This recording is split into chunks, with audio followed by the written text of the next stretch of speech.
Hello दोस्तों, स्वागत है हमारे यूट्यूब चैनल जॉब न्यूज़ सरकारी वेब प्रिंट्स पर। तो मैं आइए आपको आज बताने जा रहा हूं कि जो टूर ऑफ ड्यूटी कह लें, अग्निवीर कह लें, जो सेना में नया भर्ती प्रक्रिया में बदलाव हुआ आखिर है क्या, इसका पूरा विस्तार से मैं बताऊंगा।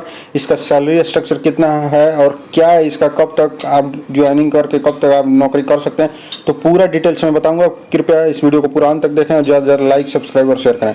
इसमें टूर ऑफ ड्यूटी योजना के तहत युवाओं को तीनों सेनाओं में 4 साल के लिए वायुसेना, थल सेना और नौसेना तीनों सेनाओं में भर्ती किया जाएगा। इस तरह का प्रचलन कोई नया नहीं है, यह प्रचलन अमेरिका में बहुत ही लोकप्रिय है।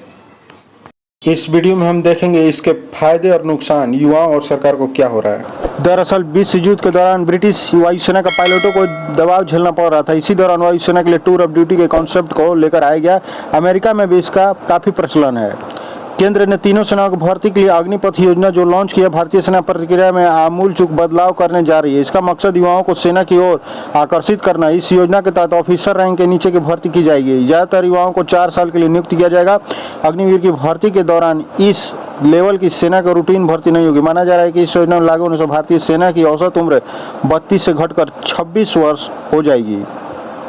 टूर ऑफ ड्यूटी को अग्निपथ प्रवेश योजना के तौर पर भी माना जाता है। इसके तहत 17.5 से 21 साल के युवाओं अप्लाई करेंगे। 4 साल की भर्ती प्रक्रिया, भर्ती के 6 महीने को उन्हें सेना के लिए तैयार कर दिया जाएगा ट्रेनिंग होने के बाद। इसके बाद आगे 3.5 साल की उन्हें सेवाएं देनी होगी। इसके दौरान सैनिकों को शुरुआती वेतन है जो 30,000 रुपये होगा, जो चौथे साल के अंत तक बढ़कर 40,000 रुपये हो जाएगा। कुल मिलाकर सेवा मुक्त होने पर सैनिकों को 10 से 12 लाख रुपये मिलेंगे, जिसमें किसी तरह का कोई भी टैक्स सरकार के द्वारा नहीं लिया जाएगा। इसमें अब सेना में 4 साल के लिए सिपाही बनेंगे।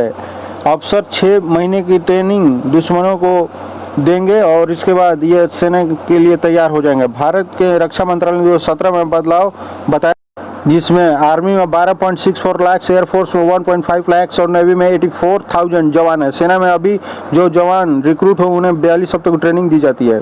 आइए मैं बताने जा रहा हूँ कि इनका पे स्केल का वेतन और कैसे इनका स्ट्रक्चर है। पहले साल में इनको 30,000 रुपये इनको होगा, लेकिन इन हैंड जो होगा 21,000 दिए जाएंगे। 9,000 रुपये इनको अनिवार्य रूप से कॉपर्स फंड में जमा करेंगे। इसमें कॉपर्स फंड में 9,000 सरकार भी देगी। दूसरे साल में इनको 33,000 रुपये इनको निर्गत किए जाएंगे, लेकिन इनके हाथ में 20,000 रुपये आएंगे। इसमें 9,900 अनिवार्य कॉपर्स फंड में और 9,900 सरकार भी देगी। तीसरे साल 36,500 और 25,580 रुपये इन हैंड, 10,950 रुपये कॉपर्स फंड में, 10,950 रुपये सरकार देगी। चौथे साल में 40,000 रुपये निर्गत होंगे, जिसमें 28,000 इनके हाथ में 28,000 रुपये आएंगे, जिसमें 12,000 कॉपर्स फंड में और 12,000 सरकार देगी। तो टोटल मिला के ये अभी तक 5,07,000 रुपये इनको वेतन के तौर पर मिलेगा और 5,07,000 रुपये सरकार देगी। इनको टोटल 11,071 लाख सेवा निधि पैकेज भी मिलेगा। तो टोटल 4 साल की नौकरी में इनको मिल रहा है। अब आइए अग्निवीर की रैंक क्या होगी। इन स्कीम के तहत ऑफिसर रैंक के नीचे के सैनिकों की भर्ती होगी, यानी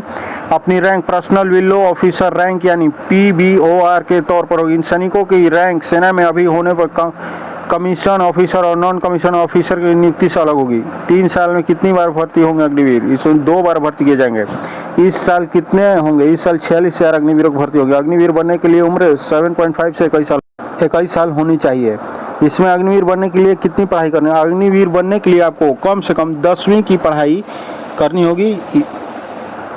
इसमें आपको 14.5 लाख एक्टिव सैनिक हैं अभी भारत में। दुनिया में दूसरे नंबर पर है चीन के बाद। चीन में 21,80,555 एक्टिव सैनिक हैं। इसमें आप देख सकते हैं लिस्ट किस देश में है। अमेरिका के पास 13,88,000 है और रूस के पास 10,14,000, पाकिस्तान के पास 6,54,000 जो हमारा दुश्मन है पड़ोसी देश, ईरान के पास 6,10,000, साउथ कोरिया 5,99,000, वियतनाम में 4,82,000, मिस्र में 4,38,000 है। अग्निवीर 4 सालों की नौकरी होगी।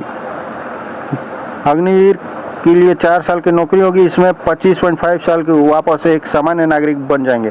इसमें कहने का मतलब है कि आप 25.5 साल में उनसे रिटायरमेंट हो जाएंगे। इसमें केवल 25% अग्निवीरों को परमानेंट भर्ती के लिए चुना जाएगा। यह 15 साल के लिए होगा।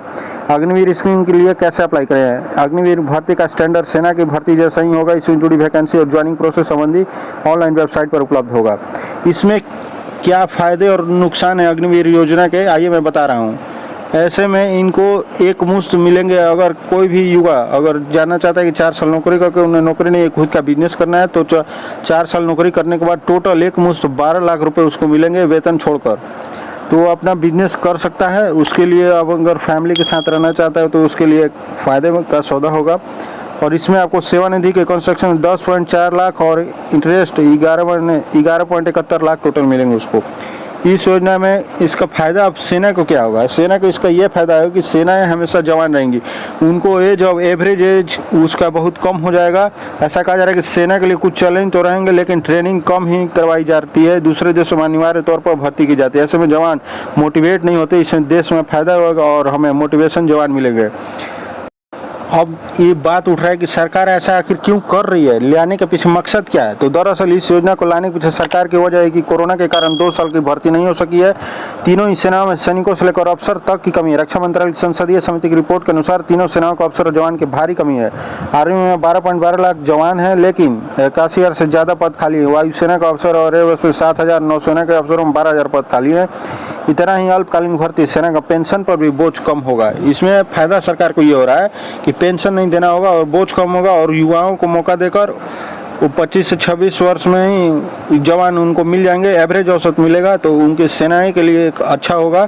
लेकिन अब इससे देश को क्या आइए मैं बताने जा रहा हूँ कि इस नए नियम से क्या क्या नुकसान होगा हमारे देश को और सैनिक के जो सिस्टम है सुरक्षा व्यवस्था में। तो आइए मैं बता रहा हूँ। तो इससे क्या होगा कि सेना के जवान ये सोचेंगे कि अब हमें 4 साल की जॉब करनी है, वो अब जज्बा देश की मातृभूमि के प्रति नहीं रह जाएगा, वो अब बिजनेस माइंडसेट की तरह आएंगे और अपना काम करके चले जाएंगे। अब अभी क्या होता है कि वो पूरा सेल्फ मोटिवेटेड रहते हैं और वो देश के लिए मर मिटने के लिए तैयार रहते हैं। तो इसमें एक कमी आ सकती है। दूसरी बात यह है कि इसमें क्या हो गया कि सिक्योरिटी लीकेज का बहुत बड़ा खतरा होगा, क्योंकि जैसे हनी ट्रैप मामले आप देख रहे हैं, तो इससे अब ज़्यादा बढ़ेंगे, क्योंकि उनको भी पता है कि हमें तो 4 साल के लिए रहना है, तो उन्हें कोई भी आसानी से हनी ट्रैप में आसानी से फंसा सकता है।